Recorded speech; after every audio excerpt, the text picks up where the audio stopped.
What's going on, guys? Little update for you. I tried to not wait a month this time since the last update, but it's a suspension. We're pretty much done at this point. I'm just gonna jump right in here and show you guys what's going on. But yeah, that's a full Corvette suspension. It's done. I've got everything is bolted down. Everything's permanent. It's not coming off. Ball joints are all tightened up. Steering is on. Coilovers are in. Everything is there. Somebody actually in the last video wanted to see the coilover mounts, and they are right there. And as I was saying in the last video, they're kind of hidden by that upper control arm, but there they are. That's how it all fits. But yeah, anyways, like I said, it's done. I've been playing with aligning it, and you can see that there. I've got some shims in place. Both sides are relatively even at this point. And as you can see, I'll get into the specs in a minute, but starting to look like a turbo engine again. Got all the manifolds are in, the crossover pipe is all finished up, power steering's done. Used my factory power steering cooler there and made it work with the rack. And I'll show you underneath here quick so that you can see the factory power steering cooler. That's how it runs there. Power steering lines all hooked up to the rack.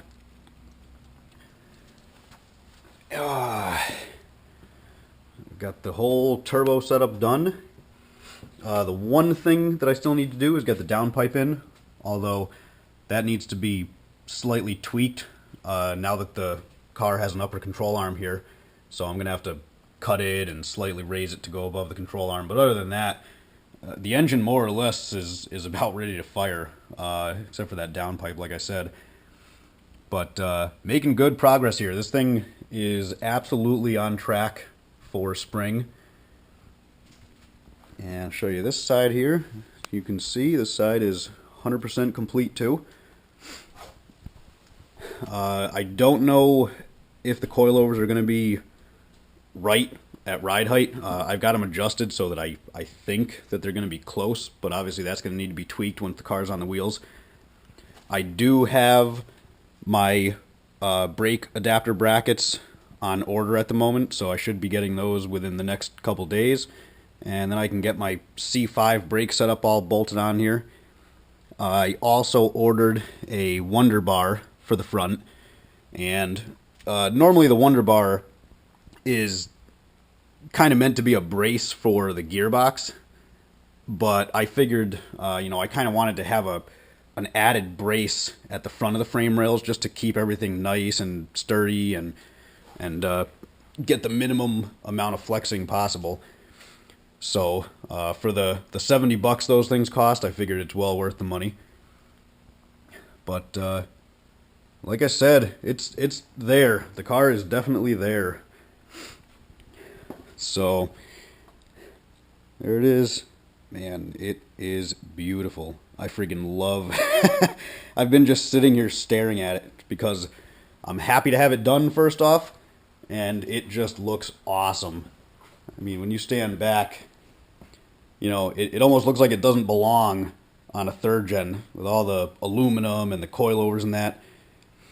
And it's nice because when you look at it from the engine bay, it pretty much just looks like a factory third gen engine bay, minus the missing upper strut mounts there.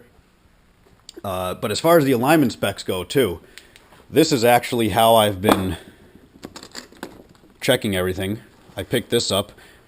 This is a Longacre Racing caster camber gauge, and this thing is awesome for the money. I'll show you guys real quick how it works. Basically, magnet it onto your hub like that. It's got a little bubble level in the front here, so you turn your spindle so that that bubble is nice and level.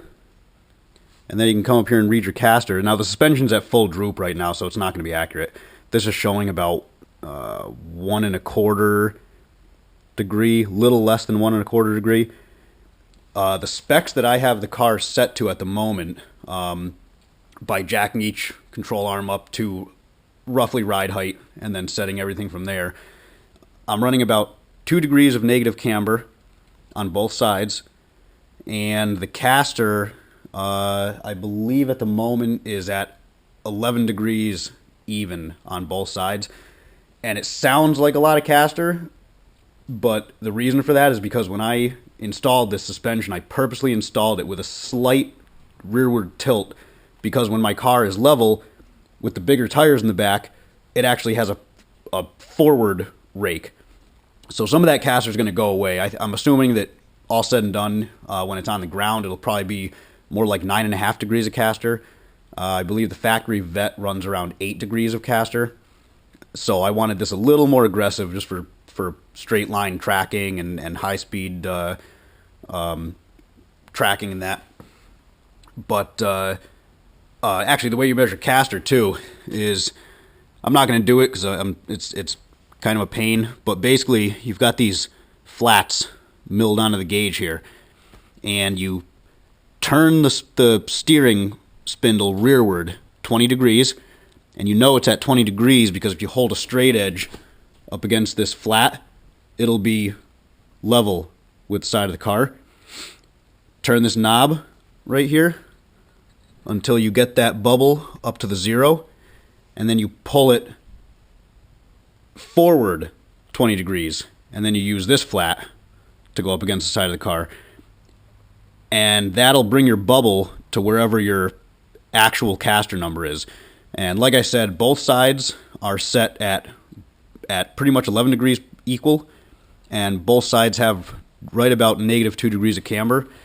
And overall, it took a very minimal amount of shimming to get it there, which is awesome. Both rims are nice and square in the wheel well with equal settings on both sides. And you can see I've got 1 shim in the front here, 3 shims in the back. And on the other side, I've got no shims in the front and 2 shims in the back.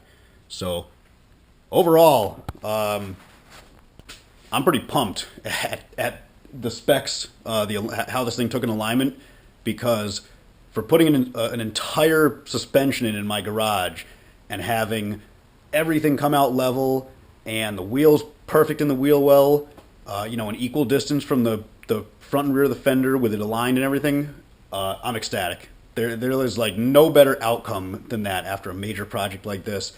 So stay tuned, because I literally have the Wonder Bar, the brake brackets to get the brakes on, and then reworking the downpipe, and this car will be ready for a maiden voyage. So keep watching, guys. Hopefully within the next vid or two, I will have a driving video up. And again, thanks for supporting the channel. Thanks for watching, and I will talk to you guys later.